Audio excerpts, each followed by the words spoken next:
Charlie Chaplin कौन थे ये किसी को बताने की जरूरत नहीं है, क्योंकि वो एक ऐसी शख्सियत और हस्ती थे जिन्हें पूरी दुनिया जानती है। एक्टर कॉमेडियन चार्ली चैपलिन ने लोगों को उस समय हंसना सिखाया जब आधी से ज्यादा धरती किसी न किसी देश या तानाशाह की गुलाम थी। आज पूरी दुनिया चार्ली चैपलिन को जानती है क्योंकि इस दिग्गज एक्टर का जन्म 16 अप्रैल 1889 को लंदन में हुआ था। वो आज भले ही हमारे बीच नहीं है, लेकिन उनकी जिंदगी जीने का नजरिया हमें काफी कुछ सिखा देता है। वो ऐसे कलाकार थे जो लोगों को हंसते हंसते रुला देते थे। अगर आप चार्ली चैपलिन के बारे में ज्यादा कुछ नहीं जानती तो ये स्टोरी आपको जरूर सुननी चाहिए। चार्ली को विरासत में मिला एक्टिंग टैलेंट। वैसे तो ये अपनी कॉमेडी के लिए जाने जाते थे, लेकिन उन्होंने कई फिल्मों में अलग अलग किरदार निभाए। चार्ली की फिल्म द ट्रैम्प को दुनिया भर में देखा गया, जिसमें उनकी रोमांटिक कॉमेडी ने चैपलिन को अलग पहचान दिलाई। चार्ली बिना कुछ कहे ही अपनी बॉडी लैंग्वेज और हरकतों से लोगों के पेट में हंसा हंसा कर दर्द कर दिया करते थे। चार्ली चैपलिन को एक्टिंग का टैलेंट विरासत में मिला था और उनके पिता चार्ल्स चैपलिन भी मशहूर एक्टर और सिंगर थे। उनकी मां हना चैपलिन भी अपने समय की बड़ी सिंगर और एक्ट्रेस थी। चार्ली के पिता को शराब की लत थी, इसीलिए वो जल्दी ही इस दुनिया से चले गए। 13 साल की उम्र में छोड़ दी पढ़ाई और ऐसे शुरू हुआ एक्टिंग करियर। 13 साल की उम्र में चार्ली चैपलिन ने अपनी पढ़ाई लिखाई छोड़ दी और घर चलाने के लिए छोटे मोटे काम करने लगे। 14 साल की उम्र में उन्होंने पहली बार एक स्टेज शो में भाग लिया, जहां उन्होंने अपनी एक्टिंग से लोगों को खूब एंटरटेन किया। 1914 से 1917 तक आते आते चार्ली एक बड़े स्टार बन चुके थे और ईयर 1940 में चार्ली ने तानाशाही हिटलर पर फिल्म द ग्रेट डिटेक्टर बनाई। ऐसे में अगर हम बात करें, उन्होंने खुद हिटलर का किरदार प्ले किया।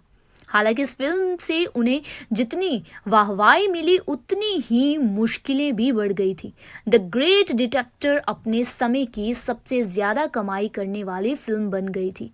फिल्म के रिलीज होने के बाद हिटलर काफी नाराज हुए और वो चार्ली के पीछे पड़ गया। ऐसे में अगर हम बात करें, अमेरिकी राष्ट्रपति से भी ज्यादा अमीर थे चार्ली। अपने ही देश से निकाले गए। ऐसा क्यों? बहुत कम लोगों को ये पता है कि चार्ली चैपलिन 1925 के टाइम मैगजीन के कवर पेज पर नजर आने वाले दुनिया के पहले एक्टर थे। और ऐसे में अगर बात करें, एक टाइम पर उनकी कमाई अमेरिका के राष्ट्रपति से भी ज्यादा हो गई थी। चार्ली ने अपने करियर की शुरुआत में $150 हर सप्ताह फीस ली, लेकिन एक टाइम पर उनकी नेटवर्थ $6,70,000 सालाना पहुंच गई थी। आपको ये जानकर हैरानी होगी कि उन्हें अपने ही देश से निकाल दिया गया। 1952 में चार्ली ने अपनी बायोग्राफी द लाइमलाइट बनाई। वो इसका वर्ल्ड प्रीमियर करना चाहते थे। तब चार्ली लॉस एंजलिस से निकले तो अमेरिकी सरकार ने उनकी वापसी पर बैन लगा दिया। चार्ली ने की थी 4 शादियां। जी हाँ, उन्हें इस शर्त पर वापस आने की इजाजत दी गई कि एक इंटरव्यू में चार्ली को पॉलिटिकल व्यू पर सफाई देनी होगी। चार्ली ने शर्त नहीं मानी और उन्होंने अमेरिका लौटने से इनकार कर दिया। बाद में वो परिवार के साथ स्विट्जरलैंड आकर बस गए। ऐसे में अगर हम बात करें तो चार्ली ने 4 शादियां की, जो काफी विवादों में भी रही। उन्होंने पहली शादी मिल्ड्रेड हैरिस से 1918 में की, जो सिर्फ 2 साल ही चली। इसी के बाद दूसरी शादी उन्होंने लीटा ग्रे से 1924 में की। ये शादी भी 3 साल ही चली। तीसरी शादी पॉलेट गोडार्ड से 1936 में की, लेकिन 1942 में दोनों अलग हो गए। इसी के बाद चार्ली ने चौथी शादी ओना ओ नील से 1943 में की, जो एक्टर के आखिरी समय तक चली। ऐसे में अगर हम बात करें एक ऐसे किस्से की जब लाश के बदले चोरों ने मांगे $6,00,000। कान बिलीव।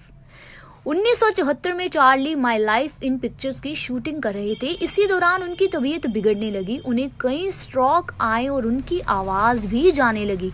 कुछ महीने बाद वो व्हील चेयर पर आ गए और 1977 को क्रिसमस के दिन चार्ली ऐसा सोए कि कभी नींद से उठे ही नहीं। नींद में ही उनको स्ट्रोक आने से 88 साल की उम्र में उन्होंने दम तोड़ दिया। लेकिन कुछ वक्त बाद एक ऐसी खबर सामने आती है। 1 मार्च 1978 को चार्ली की कब्र से उनकी लाश चुरा ली गई है। इसी के बाद चार्ली की पत्नी ओना को पास ही के 2 लोगों का कॉल आता है जो उनसे लाश के बदले $6 लाख चाहते थे। ओना ने पैसे देने से इनकार कर दिया और बाद में पुलिस ने उन दोनों चोरों को पकड़ भी लिया। तो कैसी लगी आपको एक्टर कॉमेडियन चार्ली चैपलिन की जिंदगी की ये कहानी?